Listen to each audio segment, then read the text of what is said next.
Welcome back to the Thrifty Upcycler. I am so glad that you tuned in today. We have a fantastic show today that I'm so excited about.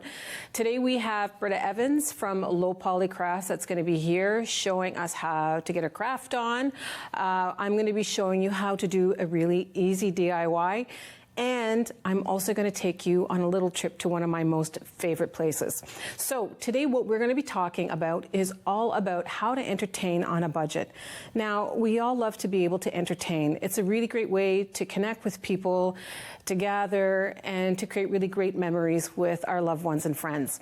So it can get a little bit expensive. So I'm going to be showing you today how you can entertain, but you can do it on a budget, and you can make your guests feel very welcomed in your space. So up next, I have a quick video on one of my most favorite places. I hit the Salvation Army to see what I can find for entertaining. Take a look. Hey guys, so here I am at my local thrift store. So I'm looking for things that I could use for entertaining. I'm going to hit the aisles and see what I can find today. Come on. So I just found these two lights. Oh, and it even comes with a flameless candle. These would be perfect if you're looking at having an outdoor party, or if you're looking at entertaining during the fall and you want to have a little bit of light on your porch. These would be perfect. One really great way to be kind to the environment and be easy on your budget when you are entertaining is, rather than spending money on plastic throw-out glassware, is getting yourself some wine glasses from your thrift store. Now it's a gorgeous wine glass, and it's only 99 cents. And these are things that you can keep, and the next time you entertain, you can reuse them over and over again. It's always nice to be able to offer your guests tea or coffee when the night is over, and this is a really great way to be able to serve it to them.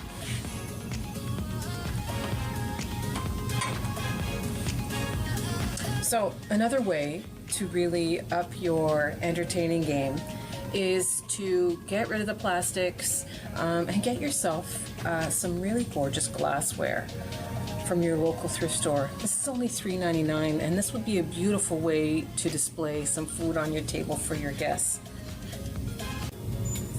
I found an amazing aisle with some really cool stuff. Take a look at these. So rather than going out and getting paper plates or plastic plates for your guests, why not get something like this? A lot of times you can find full sets, and even if you don't find a full set, it's really cool to kind of mix and match some of these older china patterns. Ooh, look at this bowl. This would be gorgeous to have displayed on your table. Oh, these are really awesome too if you're looking at doing any kind of garden themed entertaining. This picture is amazing. Look at that. Milk glass. And it's only $4. And of course, glasses. You can find so many cool glasses. Like, look at this. I love it.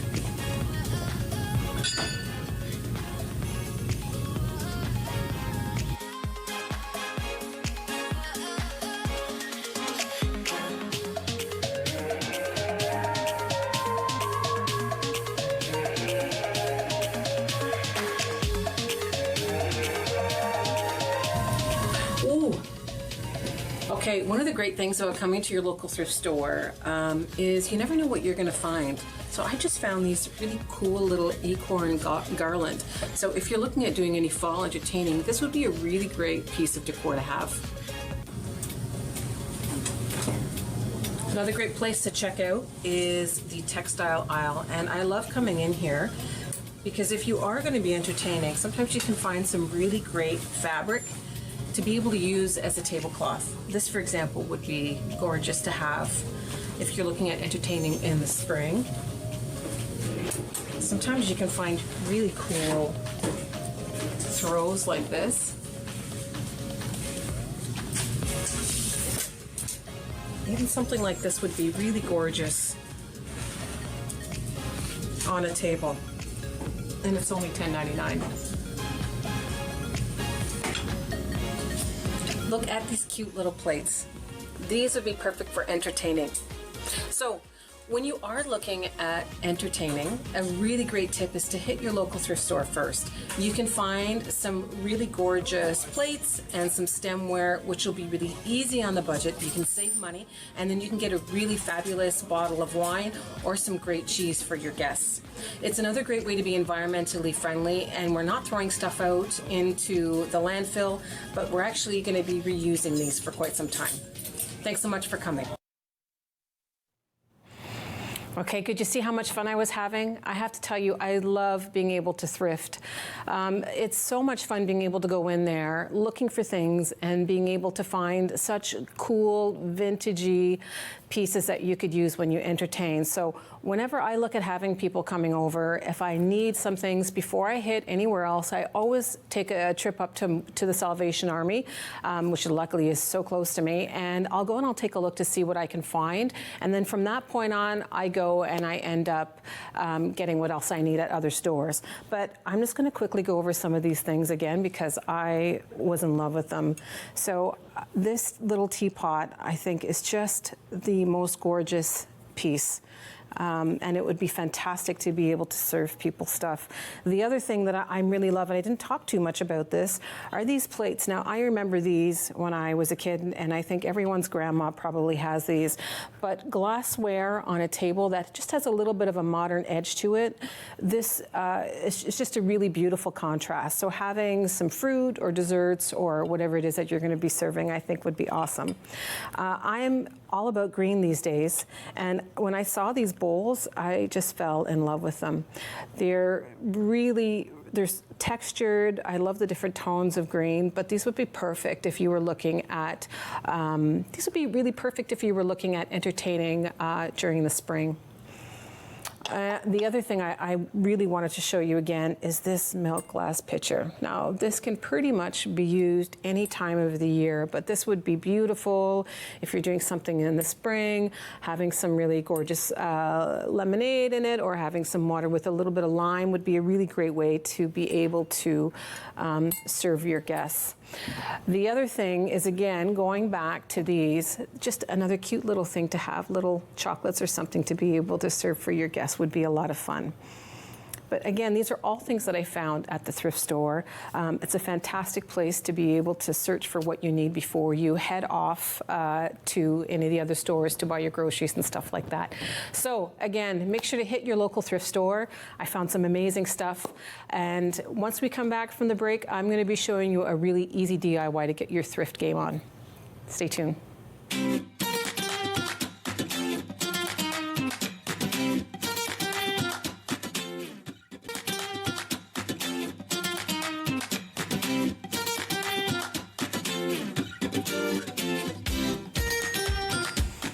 And we're back. So we're talking all about today how to entertain on a budget.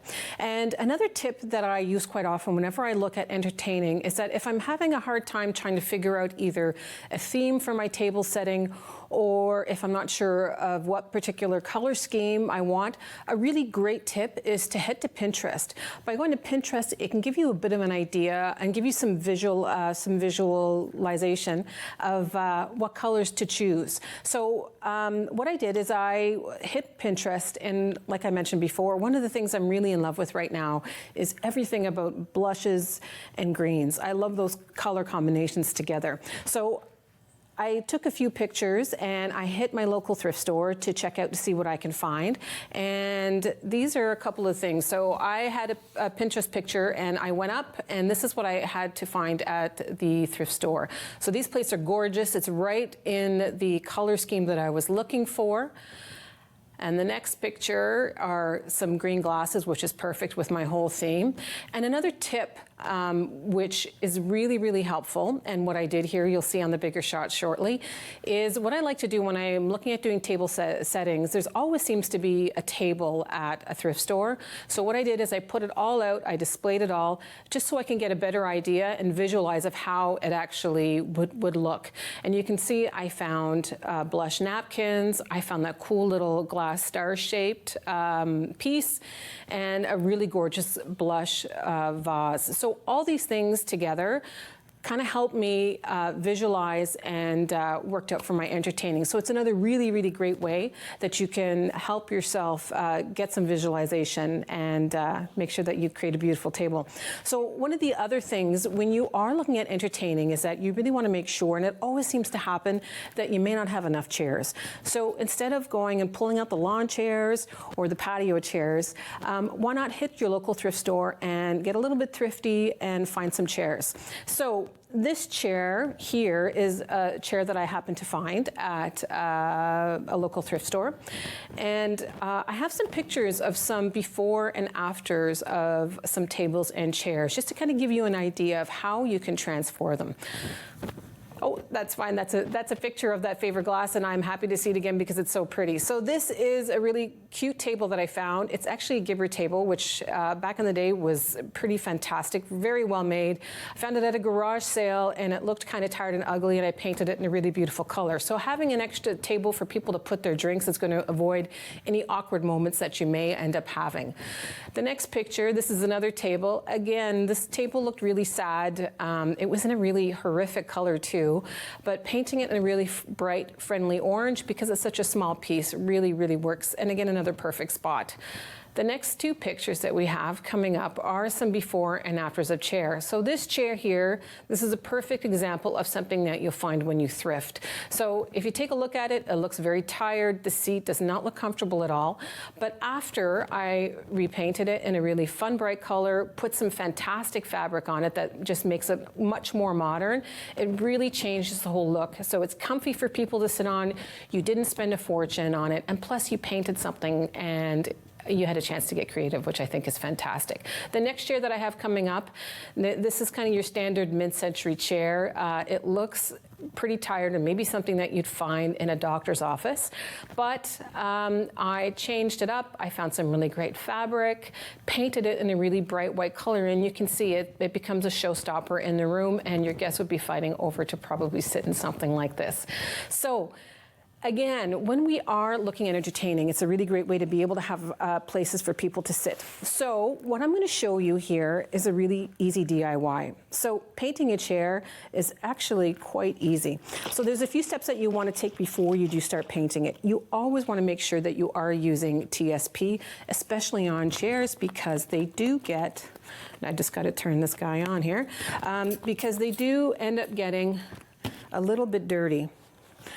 You're going to pull out your shop rags and you're just going to give it a little bit of clean. So it's going to remove any oils and grease, or if the place that you got it, if they were happening to using any kind of chemical on it to keep it clean, this will remove it. Perfect. So once it's all clean, again, you always go to scuffing. Use 220 sandpaper, and this is a furniture refinisher's best friend. And all you're going to do, you're not going to give it a full-on sand because that's too much work. And I think if you're ever doing that much work, it becomes unenjoyable and not very fun anymore. And this should be enjoyable always when you're painting. So after I've done that, I've given it a little bit of a wipe. I've just scuffed it up just a little bit. I'm going to go back to my shop rag, and I'm just going to wipe off all the excess. So you can see already, this chair doesn't look that fantastic. It's pretty old. It looks like someone tried to paint it and decided halfway through that they weren't going to do it anymore. But that doesn't matter because I am going to paint it. So I've chosen this really beautiful bright blue color. On chairs like this, I really love doing, it's always a little bit of a, let's see if I can get this guy out. So these bottles are fantastic, but the one problem is that sometimes they'll end up exploding on me. So what I'm going to do is I'm just going to open it up. And there we go. So now you can see this really gorgeous color.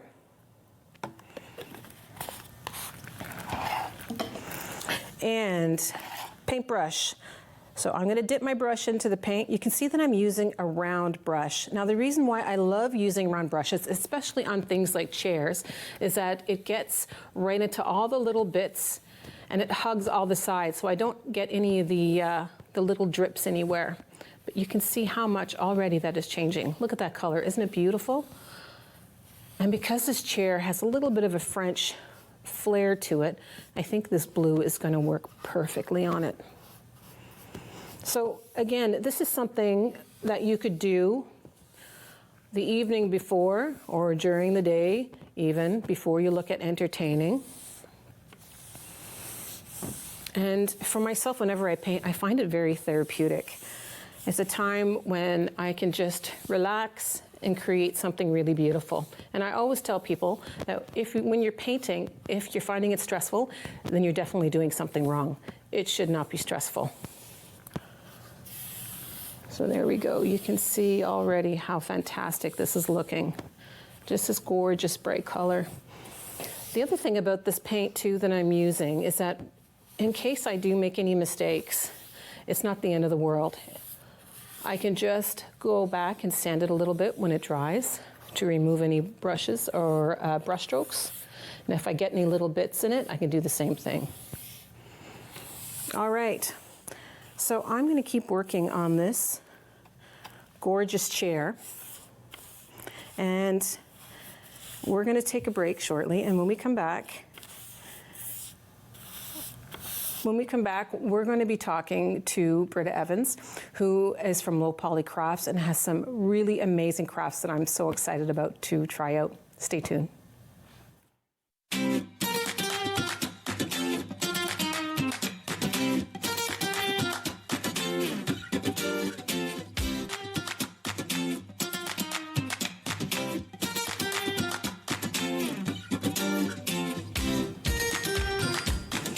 Hey, welcome back. So today we're talking all about entertaining on a budget. And I always love finding local makers here in Ottawa. And today we have Britta Evans from Low Poly Crafts. If you've ever thought of doing a craft party, then this is definitely the business that you want to check out. So Britta is from Low Poly Crafts and is Oprah approved. I have to say that because I think that is just amazing. Can you talk a little bit about your business and what it's like to be Oprah approved? Yeah, well, we basically sell these paper animal kits. So I've got an example kind of right here. They're come pre-cut, pre-scored pieces. You fold them together and then get the animals as you kind of see kind of surrounded by me. So it's like these guys right here. So these are some of the pieces that you can create out of this into these. Exactly. So you're just following a number system, gluing and folding. So it's pretty straightforward. But yeah, we ended up in Oprah's O list back in October 2018 now, I guess it would have been. So yeah, it's been pretty crazy. Oh my goodness, Oprah approved. That's, that's so amazing. Congratulations on that. Thank you so much. Yeah, so how long you guys have been in business for now? So we started July 1st, 2016. Okay. And we launched in a store. We beta tested basically our first kit, deer head. And really quickly got really good response. We've learned a few things since then, and we've kind of revamped a lot of our models. So some of these models you see here might be version 2 of our models. But yeah, we've done quite a lot in the last little while. I can't believe how long or how quickly it's kind of gone. Oh, that's fantastic. That's so wonderful here to hear. So, okay, so Britta, you've brought some things in today that we can actually try out and see. So I'm amazed to find out how we can change this little piece right here and turn it into something like this little guy here. Exactly. Well, since you're entertaining on a budget, I figured I'll bring in my ducklings kit. What's great with the ducklings kit is that you actually get 6 little ducklings coming out of each one of these kits. So you could actually just get one package and with your girlfriends or your friends, build them at the dinner party. Have them as something to do, an activity to do before. So I could kind of show you how to start building one. I would love to see it. Yeah, show us how you do it. So I did kind of start on this guy, but you can kind of see this would be the head, just like the head here for the duckling. But then you're going to start folding the next piece. So piece 3, we've got circles and lines with no circle. Yep. The lines that have the circles, they're going to end up being folded back. Okay. So because all of our kits are pre-scored, you should just be able to fold them back without any ease. And are these hard to do? So what if I'm not very crafty? You just follow instructions. That's really so, and it's easier than the IKEA kits because you don't have to worry about any of that. It doesn't come down to craftiness. It doesn't come down to. It just comes down to more like trying to be patient. Okay. Trying to make sure that you're kind of working towards and being precise. Okay. So a little bit of dexterity, but other than that, you're just following numbers. Okay. Do we need any special tools? You don't need special tools. I have a palette knife here, which I really enjoy. The palette knife is kind of a great option because it comes with a handle. So if you're building a lot of them, I would recommend something like this. Okay. And I do use a specific type of glue, Alien's Quick Dry glue. Any of Alien's tacky glues are great. Okay. Quick Dry just dries a lot faster, a lot clearer, which is why I've done that. But yeah, for the most part, like you can use a popsicle stick, you can use a butter knife. We've used a variety of different things to put our stuff together. Okay. But yeah, and then so folding the lines that don't have circles, you're just folding back and then forward again. And then once you get this kind of matched up, then you're actually going to attach it to your piece. So in this case, I've got 120 and 120. I don't know if you can see the match numbers there. Okay, so it's all by number, so you know exactly where you're putting your piece. Fantastic. Exactly. So then you're just matching those numbers up. You're putting a little bit of glue. So let's see if I can actually put one of these pieces together. So we've got 118 and 118. I'll put a little bit of glue here. Ooh. And maybe while you're doing this, Britta, you, I know we talked a little bit before, but you had mentioned something about kids have really gotten into doing this as well. So yeah, exactly. So maybe you can talk a little bit about that.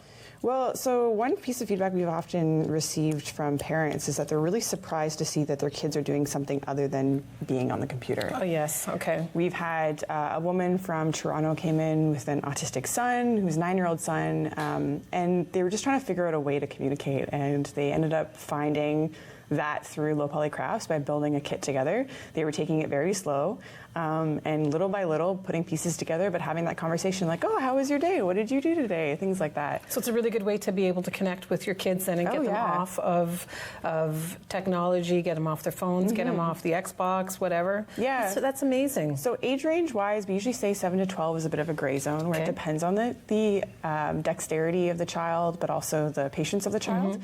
My mom's a resource teacher who uses it to teach dexterity within the classroom. In the case of if you don't think that the dexterity is there or you don't think that the patience is there, turn it into a family activity. These are really great for that as well. We've had families who do this at Christmas time as their Christmas puzzle instead. Oh my goodness. So they kind of revamp that, or like in a cottage in the summertime when it's a rainy day and you're needing something to do, you can kind of opt for this instead of doing a puzzle, and then you have a piece of art kind of at the end of it all. Well, I find doing crafting activities like this, it's a really great opportunity to be able just to kind of decompress and to create, and it becomes not very stressful, stressful.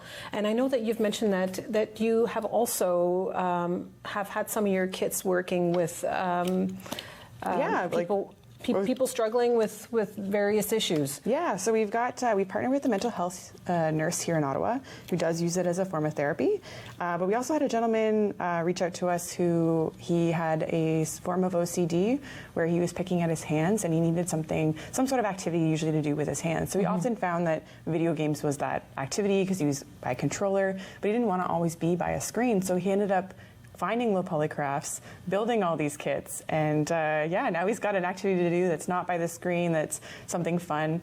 But yeah, we hear all sorts of stories like that about how we've affected someone's life in one way. That's amazing. I'm a strong believer in that. Doing anything creative is just so good for the soul. Oh, yes. And it's just a really great way just to kind of decompress in our really busy world. Can I ask you, so in terms of your designs, what's your inspiration behind your designs? So we tend to stick more towards the animals just because we find that people love specific animals. We've got kind of our pet series, as I've kind of showed on this side, more of the wild animals on this side. But we really do try to find animals for everyone. When people are requesting certain animals, we usually bring that up. So there's often those like trendy animals of the year, like right now we've got sloths that are pretty trendy. Okay. We've got animals kind of like that. We've had cactuses in the past that were really trendy. So we do some like floral kind of animals, or not animals, but floral kits as well, and a few art kits. We've got the David, the Thinker. We've got a few fun things like that as fantastic to show off. But we try to find something for everybody. That's awesome. So we've got about 30 seconds left. Yeah. So how do we find you? We have 10 seconds left. Okay. We have lowpolycrafts.com is the best way to do that. Or you can see us on Instagram or Twitter, which is at lowpolycrafts. Just at Low Poly Crafts. And then Facebook as well. Check us out on Low Poly Crafts. Thank you so much for coming today. Thanks so much for tuning in. We had a great show today, and make sure to check out Low Poly Crafts. See you soon.